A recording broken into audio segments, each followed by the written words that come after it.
Now, in 2022, I feel like the word traditional is being redefined, you know? We see it all over the place, but we see it the most when it comes to romantic relationships. I had the chance to talk to sex therapist Dr. Tammy Nelson about her new book, Open Monogamy, and something she calls the monogamy gap. According to the Journal of Sex and Marital Therapy, more than 13 million people in the U.S. who are in dedicated partnerships have outside sexual, romantic, and emotional contact with others. Dr. Tammy Nelson's new book, Open Monogamy, A Guide to Co-Creating Your Ideal Relationship Agreement, helps couples explore expanded, flexible, and fluid paths to a loving relationship. Hi, Dr. Tammy. Thank you so much for being here.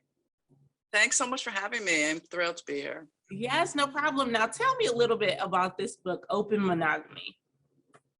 So open monogamy means that you have a primary or central relationship or marriage, but you have a more flexible and fluid agreement.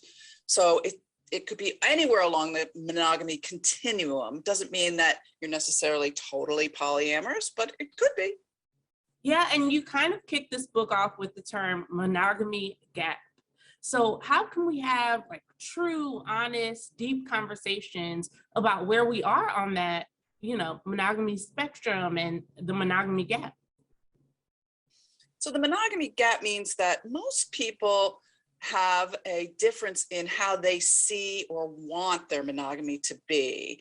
They just did a study on Ashley Madison where they found that 72% of them, the people that they surveyed, said that they wanted some kind of consensual non-monogamy. So what that kind of non-monogamy is going to look like is going to depend on how you communicate and how you talk about it. And so I would suggest that couples use the what if conversation. So what if we did this, and what would this look like, and what would the potential problems be, and what could be some of the positive outcomes? You could go on those conversations forever without actually ever changing anything. And that might be enough. Right. And how can we create those agreements, whether they're traditional or non-traditional? How can we open up and actually do that? Well, I think the whole concept of open monogamy starts with honesty and transparency.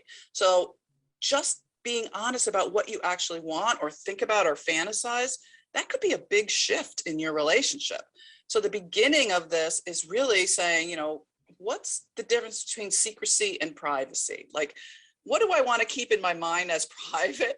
And what do I want to be able to share with you? And maybe that's just going to bring in a lot of really cool, sexy energy for the rest of our relationship. And maybe that's enough.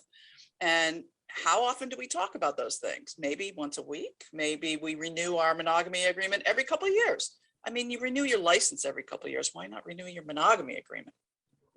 Monogamy used to be defined as morality. Now let's use monogamy as a word that represents honesty and transparency, and let honesty be your due north, and you'll do fine. Yes. Thank you so much for being here, Dr. Tammy. We really appreciate it. Thanks.